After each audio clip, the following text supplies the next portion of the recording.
நீ விருந்து அளிக்கும் போது ஏழைகளையும் உடல் ஊனமுற்றோரையும் காலூனமுற்றோரையும் பார்வையற்றோரையும் அழையும். அப்போது நீர் பேறு பெற்றவராவீர். ஏனென்றால் உமக்கு கைமாறு செய்ய அவர்களிடம் ஒன்றுமில்லை. நேர்மையாளர்கள் உயிர்த்தெழும் போது உமக்கு கைமாறு கிடைக்கும். கிறிஸ்து இயேசுவிலே பிரியமானவர்களே, கொடுப்பதை கொடுக்க வேண்டிய சமயத்தில் கொடுக்காமல் தாமதித்து கொடுப்பது ஒரு வகை. அறிவுபூர்வமாக ஆராய்ந்து தன்னலம் கருதி எண்ணி கணக்கு பார்த்து கொடுப்பது இன்னொரு வகை. அரசியல்வாதி கொடுக்கும் போது பலர் பார்க்கும் வண்ணம் புகழுக்காகவும் சுயலாபத்திற்காகவும் கொடுப்பது இன்னொரு வகை.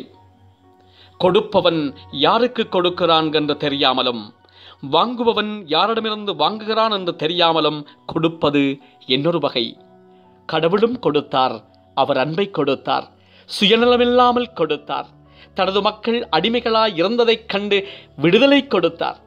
பல புதுமைகள் மூலம் ஆச்சரியத்தை கொடுத்தார். அம்மக்களுக்கு வாழ்வை கொடுத்தார். வழியை காட்டினார். ஒடுக்கப்பட்டோருக்கும் அனாதைகளுக்கும் கை கொடுத்தார். புதிய ஏற்பாட்டிலே கிறிஸ்து ஏழை எளிய மக்களுக்கு குரல் கொடுத்தார். ஊனமுற்றோருக்கு கை கொடுத்தார்.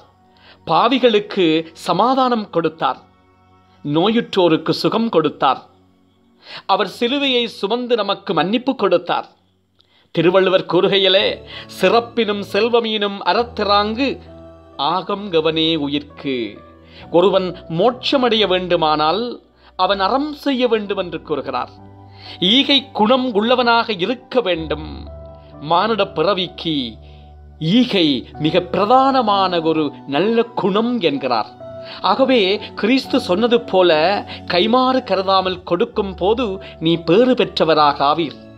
ஏனெனில் உமக்கு கைமாறு செய்ய அந்த மக்களிடம் ஒன்றுமில்லை. மாறாக அந்த கைமாற்றினை கடவுளே உமக்கு செய்வார்.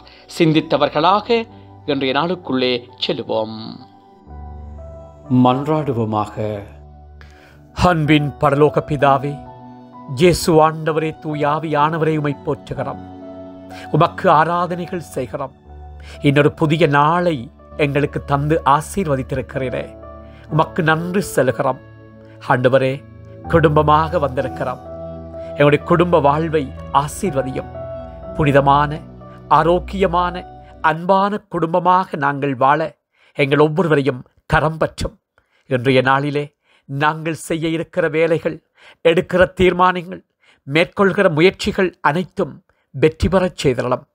வல்லவரே, தீமைகளும் வீதி விபத்துக்களும் நோய்களும் தாண்டவமாடி இழப்புக்களை சந்திக்கிற எங்களுடைய சமூகத்திலே உண்மையான அமைதியான ஆரோக்கியமான வாழ்வை எங்கள் ஒவ்வொருவருக்கும் பரிசாக தாரும்.